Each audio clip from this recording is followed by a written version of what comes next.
গরু বিক্রেতা রইস উদ্দিন ওমরা করে দেশে ফিরেছেন। দেশে ফিরেই চিত্রনায়িকা অপু বিশ্বাসকে নিজ গ্রামের বাড়িতে আমন্ত্রণ জানান তিনি। সেই আমন্ত্রণে সাড়া দিয়েই রইস উদ্দিনের বাড়িতে যান অভিনেত্রী। মঙ্গলবার 19 আগস্ট বিকালে সামাজিক যোগাযোগ মাধ্যম ফেসবুক লাইভে আসেন অপু। 3 মিনিট 13 সেকেন্ডের ফেসবুক লাইভে দেখা যায় গরু বিক্রেতা রইস উদ্দিনের সাথে গ্রামের পথে হাঁটছেন অপু বিশ্বাস। গ্রামের মেঠো পথে কিছুক্ষণ হাঁটার পর বাড়িতে উপস্থিত হন তারা। নাটোরের সিংড়া উপজেলার পাকুড়িয়া গ্রামে রইস উদ্দিনের বাড়ির সদস্যদের সঙ্গে দেখা করেন অপু। এ সময় অভিনেত্রীর সঙ্গে কাছের কয়েকজন উপস্থিত ছিলেন।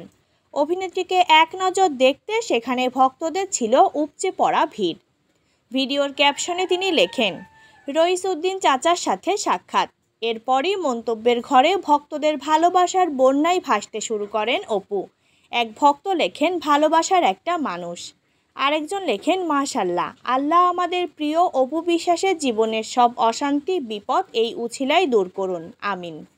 চলতি বছর পবিত্র ঈদুল আজহায় পালিত একটি গরু বিক্রির উদ্দেশ্যে রইস উদ্দিন রাজধানীর উত্তরা দিয়াবাড়ি হাটে হাজির হয়েছিলেন। গত 5 জুন তিনি গরুটি 1,23,000 টাকায় বিক্রি করেন, কিন্তু ক্রেতা জাল নোটের জালিয়াতির শিকার হন। যখন রইস বুঝতে পারেন তার টাকার বান্ডেলে জাল নোট, তখন তিনি কান্নায় ভেঙে পড়েন। সেই মুহূর্তের ভিডিও বিভিন্ন সামাজিক যোগাযোগ মাধ্যমে ছড়িয়ে পড়লে অনেকেই সাহায্যের হাত বাড়িয়ে দেন। বৃদ্ধের পাশে সহায়তার হাত বাড়ান অপু বিশ্বাসও।